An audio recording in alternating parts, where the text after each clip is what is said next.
Hello, everyone. Welcome to Feedstuffs 365. I'm Sarah Muirhead. With us today is Greg Soulje, agricultural meteorologist. Greg Soulje. Welcome, Greg. Thanks for joining us here on this Friday. Nice to be with you here on a hip hip hooray finally Friday with you and what all Sarah on pretty much murky, muggy, typical summertime stuff right across the Corn Belt. Still some heat related issues on the plains, but we come a calling it just like you and I have been talking about on our last live stream, and we'll update on the 25th. A couple of weeks out from now on some cooler days ahead. A pattern shift gets underway, trademark of this strong El Nino setup. We'll have a little tease on that going forward here. We've talked about on the TV show as well. And in any event, let's talk about typical summertime, late summertime weather across the plains and the Corn Belt. All right, let's do it. Your slides are up. All right, and here we go, off and running on the visible satellite picture this morning, and you can see some fragmented cloudiness, couple of so-called frontal boundaries or cold fronts, and a lot of these things tend to move at a snail's pace this time of the year. The atmosphere is just sort of like everybody else on a slow late summertime go of it. And there have been a couple of shower reports in the parts of Illinois and Indiana, some fog this morning with all that high humidity type stuff, high dew points.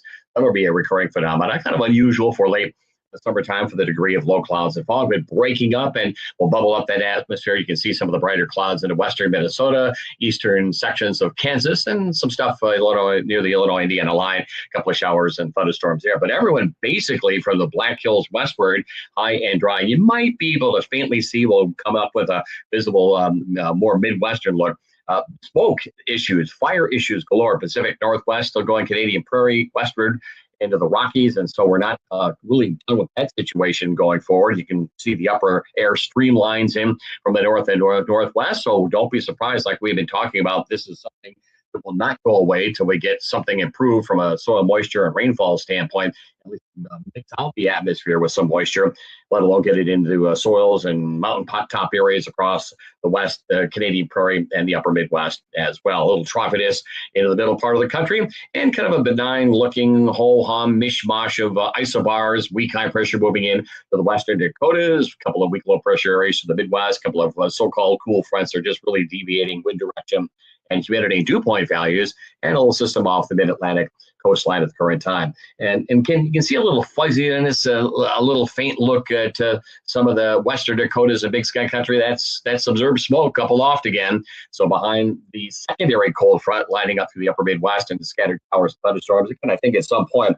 some folks in the upper Midwest, northern and eastern Corn Belt for openers, not to mention points west, northwest, will deal with that fog, get the right setup and mix it down. Like I said, something that we had here about a month to 6 weeks ago. So that's something that will not go away anytime soon. Nor the showers and thunderstorms over the upper Midwest, parts of Minnesota, the drier areas of the Corn Belt, parts of the eastern plains, too late to matter unless you get some soil moisture back in the grounds for pasture lands. Of course, our livestock friends and up and coming winter wheat planting operations, and some shower activity into the southern Great Lakes region. We had a couple of little blips from about Champaign, Danville over on the I-74 run towards Indianapolis here underway. And you can see most of the organized showers are in those areas through the central, east central plains, upper Midwest, and sections of the northeast of New England. A little troughiness down through Florida as well.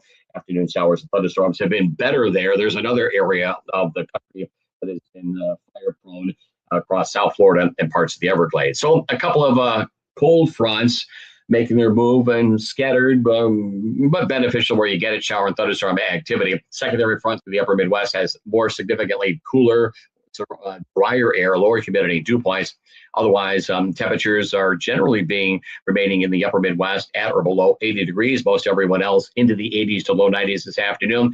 There are the stats this morning as a whole across the bulk of the Corn Belt, running right now at, as of early August, 90%, reaching the silting stage, 43% in the dough stage. So I think those numbers are a little ahead of the 5-year averages. I think there's some pretty good numbers that came in on the update a couple of days ago on the bean side of things as well. But this is still kind of a problematic thing for parts of the Great Lakes areas, western and northwestern Corn Belt areas. This is a drop monitor from earlier on in the week, sections of Michigan. And despite the torrential rains that came through eastern Wisconsin, severe weather in northeast and eastern Illinois, parts of Indiana, as well, northwest Ohio, we're still dealing with generally higher than usual soils. And just again, another example, a lot of that stuff when you get these bigger 4, 5, 6 inch rains, or 1 to 2 in a short amount of time, they all run off. They don't percolate on in.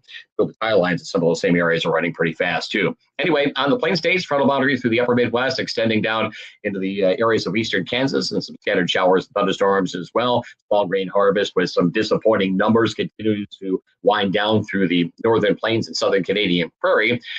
Again, still lots of 95 to 105 degree heat going on through the central and southern plains and into the high plains areas, extending back northwestward towards Big Sky Country and the western Dakotas, and across the southern states, at or a little above on temperatures. Some shower activity across the mid-south, ends of the eastern Carolinas, offshore of the Outer Banks, and moving back in this afternoon with the Atlantic sea breeze front making its way on in. And a lot of the northern delta, and we'll take a look at this in a second, the northern delta, lower Mississippi Valley, topsoil moisture at least 50% short or very short, and with a pretty much bleak, and maybe that's good news for some, but a quiet tropical season underway now and likely to stay that way, generally speaking.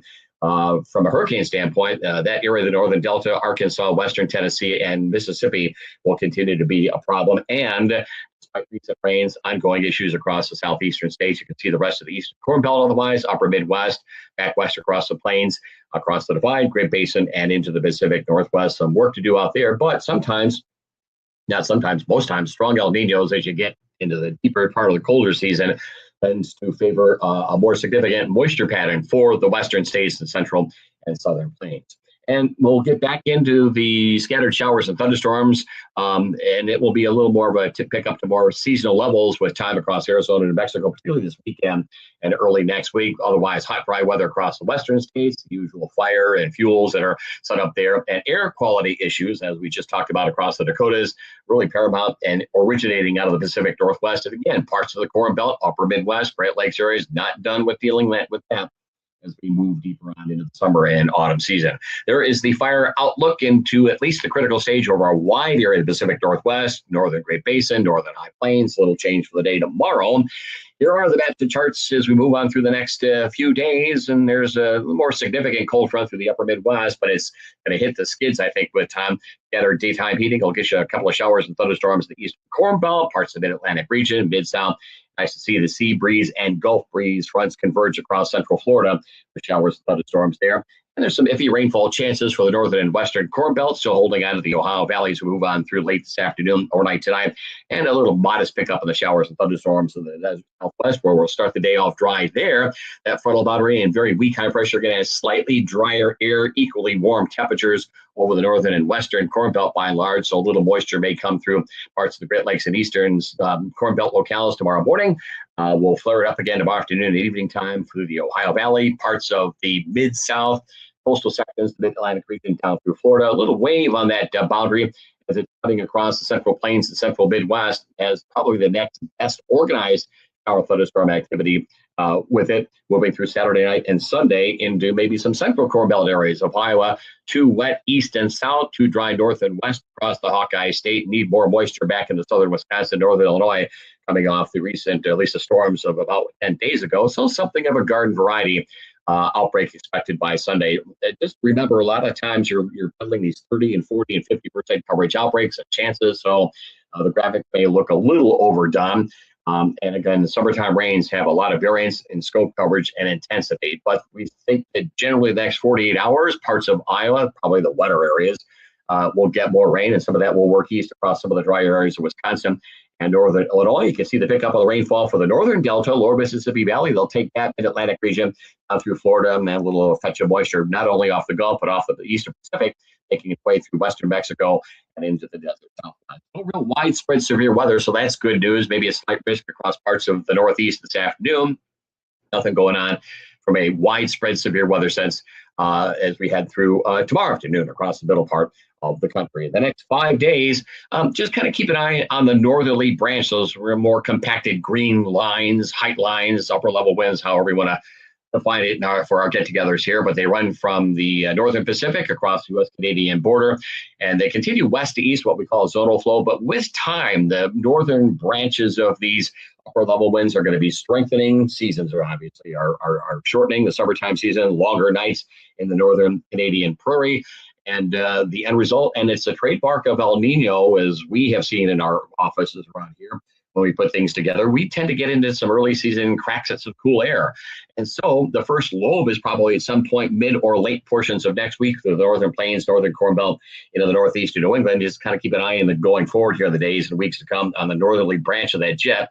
It will begin to deliver a series of cold fronts. We're going to begin to wind down the heat for the northern plains, much of the Corn Belt into the northeast of New England. We're ahead of the game probably in most areas with growing degree day units. Think we're going to back off to seasonal accumulations each day and even lesser than that going forward. So we may be ahead of the game now with crop growth and development. Don't think that'll be the story going forward for the rest of the summertime season. Next 5 to 7 days here from the surface, a little boundary kind of lined up, waffling back and forth across the northern and central plains, Great Lakes areas into the northeast of New England. With time, that boundary will shift on southward. That's probably a late portion of next week setup with the next round of any organized widespread weather probably at that point. But anyway, temperatures are pretty much comfortable, manageable through the northern plains, upper Midwest, a little warmer than average. Rest of the central plains into the central and southern Corn Belt, the hot stuff, probably northern parts of the Delta into the southern plains. The next 7 days, a little rambunctious and overdone. This is just right off the models here from the National Weather Service, but the right idea. The better coverage is central plains, central Corn Belt, into the lower Great Lakes region. And again, a nice return to the rainier season off the Carolinas down through Georgia, as well as Florida. Pretty good fetch into the Southwest. Not much going on in the Pacific Northwest, where the heart of at least the U.S. fires continue on. I think it was like 4.7 million acres on an update from a couple of weeks ago, maybe 10 days ago. And that is about 130% above average. Typical, fire season that happens in the West and parts of the upper Midwest, but already 130% of normal. So an ongoing problem here going forward. Got to get this El Nino going from a colder season standpoint before we get anything, I think, of significance and moisture improvement in the West. So challenging fire conditions and air qualities in the Pacific Northwest. We'll pick up on the monsoon setup over the coming days, next couple of days in the southwestern reaches of the country. Hot weather for the Pacific Northwest, central and northern high plains on southward, as we talked about, and just some scattered showers and thunderstorms over the mid-Atlantic region. Southeastern states, mid-south and down through Florida. Temperatures at or a bit below normal, particularly in the upper Midwest, a little above average in the central and southern Corn Belt, central plains. And I think that maybe a little overdone, but I could buy into maybe anywhere between 3/4 and 1.5 to 2 in pretty solid coverages going forward over the next 5 to 7 days. So you can't complain or shake a stick at that. High temperatures for the day today, you can see a little bit of cooling into the northern plains behind that secondary cold front, that heat baking across the plains and western states, heading towards 100 in livestock country, Dalhart, Amarillo, Lubbock, in that particular part of West Texas. And then again, pretty much seasonal 80s to low 90s across the heart of the Corn Belt. Jump ahead through Sunday, the heat reestablishes itself across the plains. Again, these frontal boundaries are washing out, as we say, encountering a very stable atmosphere, warming up aloft, etc., so forth and so on. So some heat will be spreading back into the western Corn Belt, southern areas on Sunday. And par for the course temperatures, a little above average into the middle 80s to low 90s across the Corn Belt. Still pretty tough on man and beast and pasture lands and rangelands where there's been a deficit and ongoing dryness and drought over the central and southern high plains. See some cooling into the northern plains and the Dakotas, upper 70s and 80s there. And by the time we get into Thursday of next week, yeah, feeling better. And I don't want to hear it's an early autumn feel. It's just maybe a little below average. There's maybe not a great accumulating growing degree day each day, but a start to this pattern shift that we talked about here about a month or so ago on the live stream. So that's the groundwork for Wednesday, Thursday next week. Cooler air, maybe some drier trying to move in, and we think the transition is a little more bullish in the rainfall department going forward. No official endorsement here, but the right idea. I think they watched the TV show here and got my forecast going. But anyway, this is the next 6 to 10 day look, and just keep an eye out there on that top left portion of the panels going forward here in the weeks to come. Prophetess in the Gulf of Alaska, a wide open opportunity to just swing that thing that is through the northern and central Rockies, Canadian Rockies, into the Plain States and southeast from there. And those will allow recurring outbreaks of cooler, ultimately then colder air to get going. And a little overdone, the right idea, significant cooling over about the northern half of the Corn Belt, particularly through the spring grain areas, upper Midwestern livestock country, sugar beet country, whatever you want to call it, into the Great Lakes areas of the Northeast and New England. And the next 6 to 10 days, a little rambunctious, the right idea, though, somewhat better than usual coverages on rainfall. And nice to see, hopefully, some meaningful rain in the southwestern states. But sometimes you get the monsoon going, it doesn't stop, and ends up being a flood instead of an improved soil moisture situation out there. And just kind of look at this as a slingshot, that trough, that U-shaped thing out there through north and west of Alaska. That's just going to send little disturbances. And each time that trough in the northern Pacific maybe moves into British Columbia, then moves into the western Canadian Prairie, and you're setting up for a pretty good dump going forward here, I think, into the early part of September around here with cool to cold air. So we'll get this first batch to move on through, and inconsequential from a late summertime standpoint, the heat getting suppressed over the southeastern states. And again, a little overdone. The right idea, though, at least somewhat seasonal to maybe a little above on moisture for a good part of the Corn Belt, northern and central plains. If that provides you some optimism and better frames of mind, then why not? And across the west as well. But I think a little bit overdone on the 2-week modeling data from the National Weather Service out there. Of course, we have the update on This Week in Agribusiness. It also takes you into the beginning part, I think, through the Labor Day weekend, with temperatures and moisture in mind. And we'll have our live stream here on feedstuffs365.com on the 25th, Tuesday at 1 o'clock in the afternoon. And that is it for a Friday here in the weather office there, Sarah. Very good. Yeah, put that date on your calendar. It's always a great long-term look at what's gonna happen. Of course, we have Greg live with us, so you can ask any questions you want to ask about the weather or the crops or whatever it is you want to ask. So look forward to that, Greg. All right. Well, absolutely. Hope you have a great weekend, and we want to thank everybody for tuning in.